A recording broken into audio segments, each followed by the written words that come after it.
Hey everyone, welcome to the Handmade Homestead and Garden.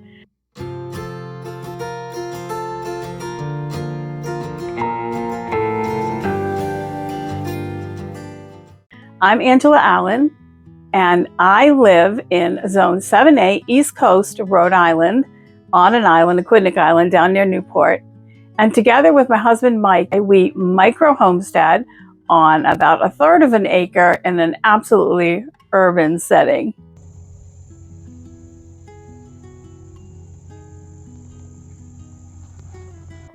Every week, I try to bring 1 or 2 videos, sometimes more, to this channel to share our experiences, our skills that we've learned over many, many years of doing this, and suggestions, tips, tricks, especially geared for smaller families and retirees looking to grow some of their food.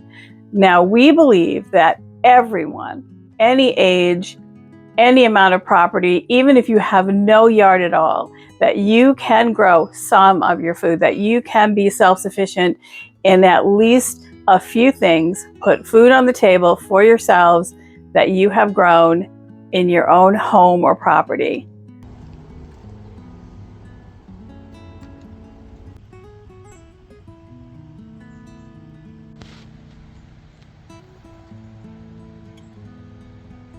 I am super excited because it's time.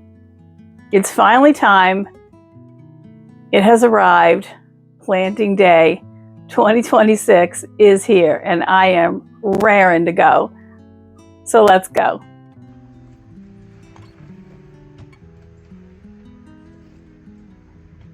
My videos of late have talked a lot about the very cold, very rainy weather that we've had in New England. Now this is going into the second week of April. It's about April 10th or 11th, right around there. And we have very few things in the garden, though as you can see from behind me, at least on this stand over here, I have lots and lots of very healthy, very eager seedlings that need to go out in the garden. But it had been too cold overnight. We were still getting overnights in the low 20s, but this week and the next week it is supposed to be much warmer. Our lows look like they will definitely be above freezing, even though some of them will be below 40 in the upper to mid 30s. But I'm okay with that because what I'm going to put out are all of my brassicas, kale, broccoli, cabbages, cauliflower, and Brussels sprouts. There we go. I don't usually grow Brussels sprouts. They take up a lot of room, and we do have a small, probably altogether about 3,000 square feet of planting space on this property. Not all of that is taken up by food. Some of that is taken up by fruit trees as well. So we fit in what works for us. And I said this last video, and I'm sticking with my plan. I used to grow a lot for production to be able to put a lot on the pantry shelves. But at this point, there are only 3 adults in our household, and we just don't need that much of the same foods put away every season. So it used to be pretty typical for me to grow something crazy like 60 tomato plants and, a dozen eggplant plants and dozens and dozens and dozens of peppers. And I do have to admit that I do grow a lot of peppers because they freeze well, because I use them from frozen for cooking. And I do have a lot of freezer space. So I still do plan to grow a lot of peppers this year, but certainly not the 70 plants that I grew last year. So this year, you're going to see me put in a lot more variety of flavors, a lot more variety of each plant. Instead of planting 3 rows of romaine lettuce, you might see me put in 2 short rows of just cut and come again variety lettuce mixes that I can cut and move down my row with each salad. And then by the time I'm down the row, start over again. Instead of taking up a lot of room for tomato plants, I am going to plant fewer ones. I don't need to process sauce this year. I actually still have a few tomatoes left in the freezer I need to deal with from last year. They are vacuum sealed. They're perfectly fine to use to make sauce or tomato juice, and I will do that soon. But because of that and the fact that I still have 24 or 25 different quart jars of pasta sauce and tomato sauce on my pantry shelves. I'm not going to make it this year. I'm going to grow tomatoes just for fresh eating. That means a lot of cherry tomatoes, a lot of slicers, and a lot of big boys just for the fun of them. But it does mean I won't be growing dozens and dozens of paste tomato plants. Again, like I said, I am going to put in a lot of peppers, but one thing I am going to grow more of this year is brassicas. So you will see in my garden a lot of hoop and netting low tunnels up because I intend to plant those plants. And this is some of them. This is cauliflower. I think this is Sicilian purple cauliflower, in fact. But that's what these are behind me, brassica plants. Those are all going to go in. Once the ground is prepped, I do put a lot of compost on the ground at the end of the season. So we did that in the winter. I wake that compost up by making sure this time of year I keep it pretty moist. And I also give it a really nice feeding from the Jadam tank to help get extra microbes in the soil and proliferating so that when the plants go in, they will absolutely have food, natural organic plant foods available to them in our soil. Once my soil is moist and prepped and fed with Jadam tank microbes and ready to go, I put on several inches of mulch that I have gathered from here around the property. I don't spend money on mulch at all, ever. And that will go on several inches of it. It is very loose and friable, so it's not something that's going to mat down. But I will go along in the mulch, make little pockets, and put in my plants so that they are well mulched, well supported, and protected from any cold you might have. Again, everything gets watered in again. And once that's done, I do spread a little secret ingredient on them. So my secret ingredient is just crystallized or granulated fox urine. I do have a lot of wild brown rabbits here. We do have some rodents occasionally. There's a big homestead behind us and down a little bit that frankly looks like it could use a bit of a cleanup on the aerial photos, but they have a lot going on there. And when we first moved into this property, we did have a rodent problem here with our first garden.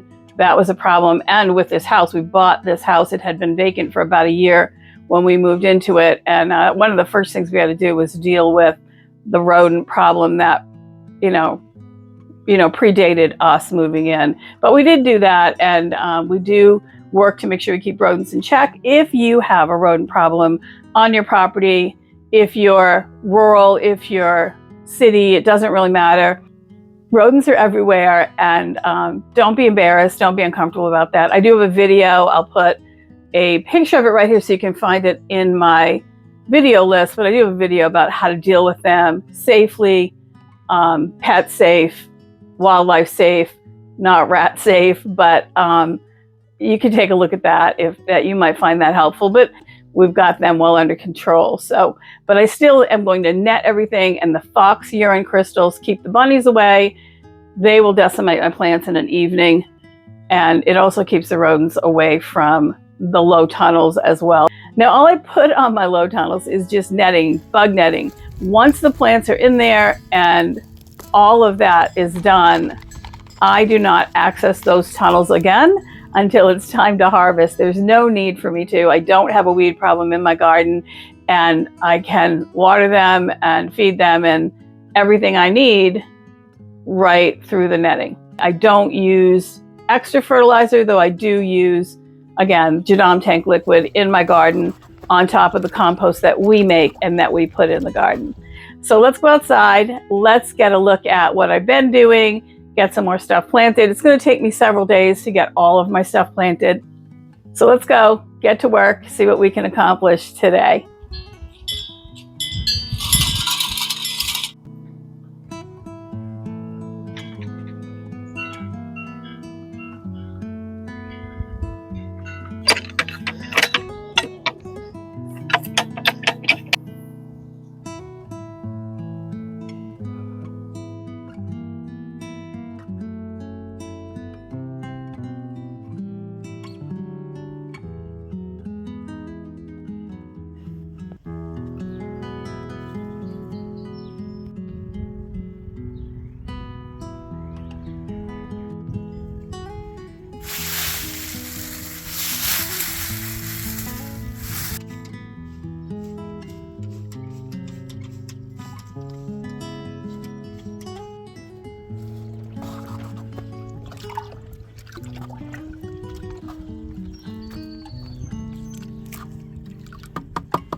Well, thank you for joining me today. Well, we got gardening season 2026 really well underway with getting our first plants out into the garden and protected from pests and predators. I think they will be well protected, but I will keep you in the loop as we go along.